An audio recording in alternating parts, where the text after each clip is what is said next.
Have you ever felt like a dark cloud is hanging over you, making it hard to enjoy the things you once loved? Or maybe someone close to you seems stuck in a cycle of sadness and fatigue. These could be signs of major depressive disorder, a serious but treatable condition that goes beyond just feeling down or having a bad day. Here with us to discuss about managing major depressive disorder is Dr. Mohammed Avez Aftab, a psychiatrist with Southwest General Medical Group.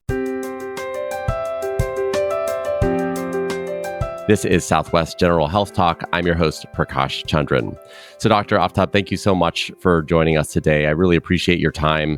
Now, a lot of us have heard of general depression, but I'd love for you to tell us what major depressive disorder is.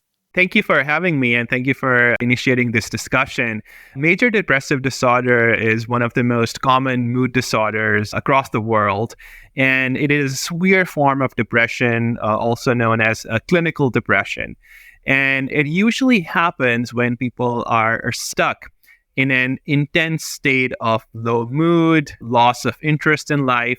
And this is accompanied by several other symptoms, such as sleeping difficulties, changes in appetite or weight, changes in energy, a lot of guilt, low motivation, difficulty concentrating, and in some cases, even suicidal thoughts. And if these changes are persistent and ongoing, and if a person is experiencing down, low mood, loss of interest, most of the time, most of the days for at least a 2-week period, then it enters the territory that we call major depressive disorder.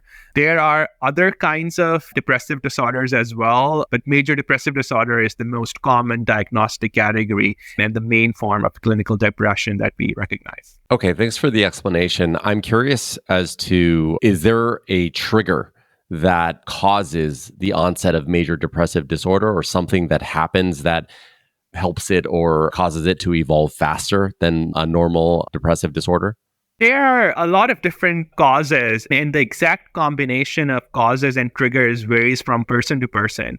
Some people have a more physical or biological flavor of depression where they experience a sudden onset of low mood and low physical activity, low energy, and there isn't any obvious thing in their environment or in their social circumstances that seems to have initiated it. Versus there are other people for whom a depressive episode is linked to some kind of stressful life events. They might be experiencing extreme stress at job. They might be experiencing relationship difficulties or marital difficulties. They might be experiencing financial difficulties. And those life stressors get to a point where they start feeling overwhelmed and they enter a depressive episode. So we see all these different kinds of combination. And it's also the case that many people who have had histories of trauma or abuse during their childhood, they are often predisposed to developing depression later in their life. And then some people are genetically predisposed to experiencing depression during moments of stress. And there are certain personality characteristics, such as people who are high on neurotic traits, that have a tendency to experience depression as well, with circumstances that might be okay for other people. For those people, they would see themselves as being overwhelmed and experience an episode of depression. I wanted to ask you about how it actually represents. Was someone with major depressive disorder, are they able to be high functioning in life normally and then go home and experience these feelings? Or is it pretty debilitating and they're not able to do anything? In the classic textbook form of this disorder, it's usually pretty impairing, and their personal life is affected, their work life is affected. They're not able to perform at the same level of functioning as they are at their normal level of self. And in severe cases, they might even have to take a medical leave from their work or from their studies. But there are milder forms of clinical depression in which a person can continue their everyday functioning. So they're feeling depressed, they're feeling distressed, but they're able to, with effort, compensate for that and continue working. And these are cases where depression can go undiagnosed for long periods of time, because from outward appearances, it seems as if the person is doing okay. It seems as if they're doing their job or they're maintaining their regular studies, but subjectively, they're feeling very down, they're feeling very depressed and stressed. So that can happen too. Now, I want to talk about when to seek help, but before I do, is there a general time in one's life where this, like the onset of major depressive disorder, might come about? The classic textbook description of that is that people in middle age are more susceptible to it. So adults in their 30s, 40s typically tend to experience more episodes of depression. And this also correlates with the fact that people in that age group are experiencing work stressors and family stressors and life stressors, etc. And then there's another group of people who experience depression in their old age.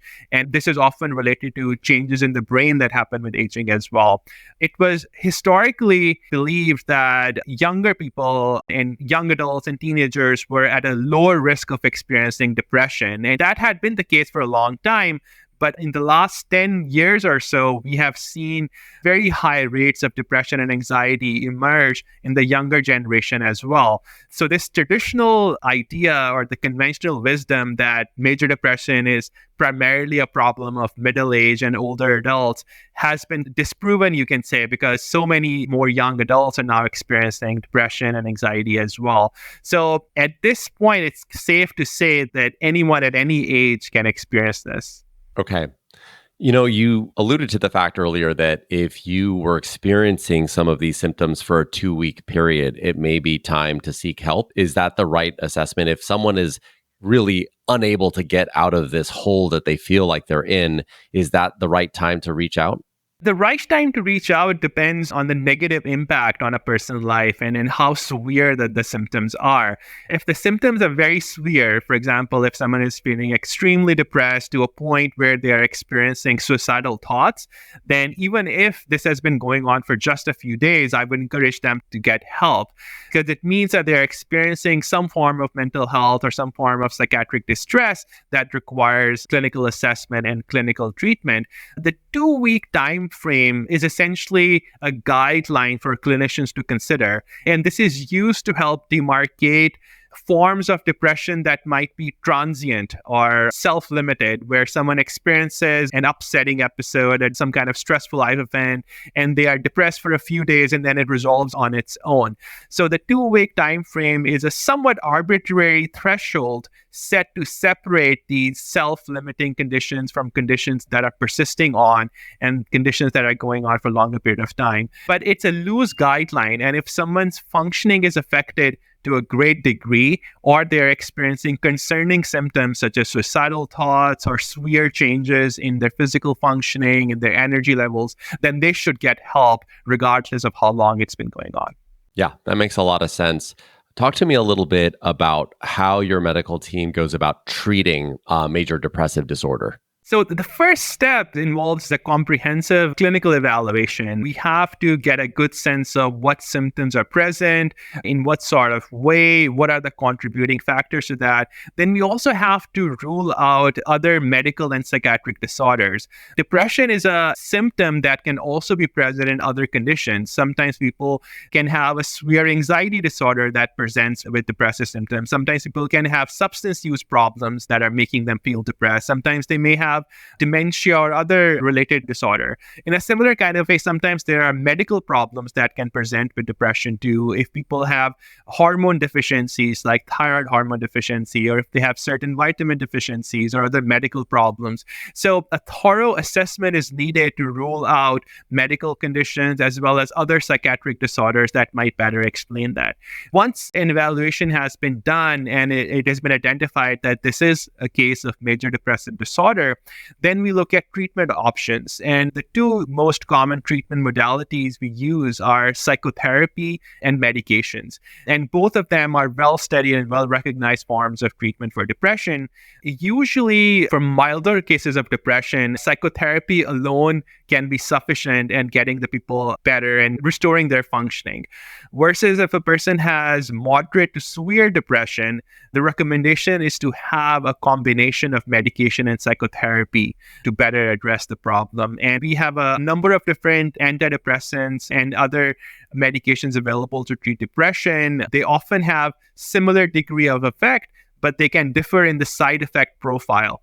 And so that requires a discussion with the patient regarding what medications they may have tried in the past and what sort of preferences they might have regarding potential side effects. And based on that discussion, a suitable antidepressant can be prescribed.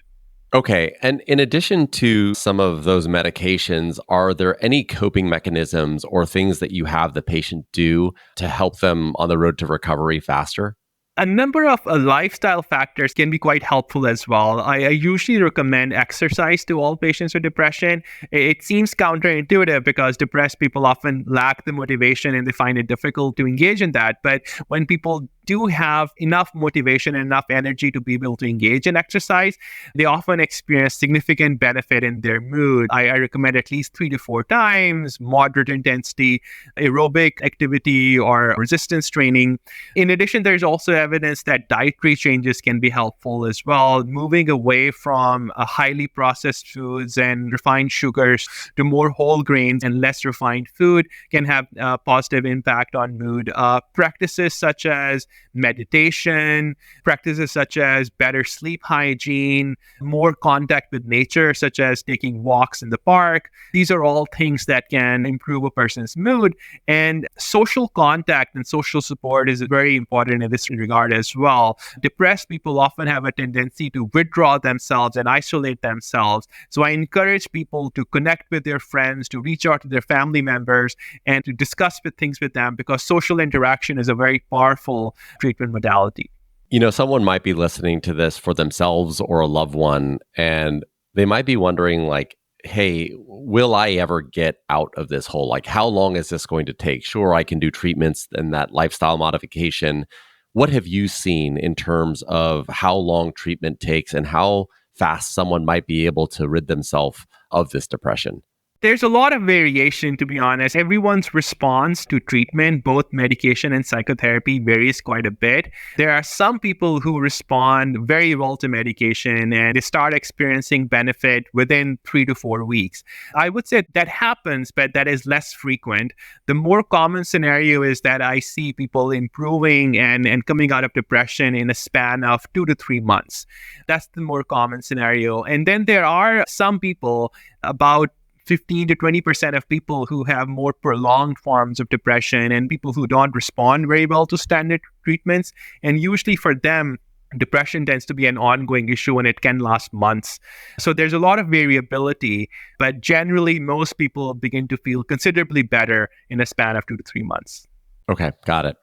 Now, just as we close here, Dr. Aftab, I always like to ask a question around what is something that you wish more people knew about either major depressive disorder or just depression in general?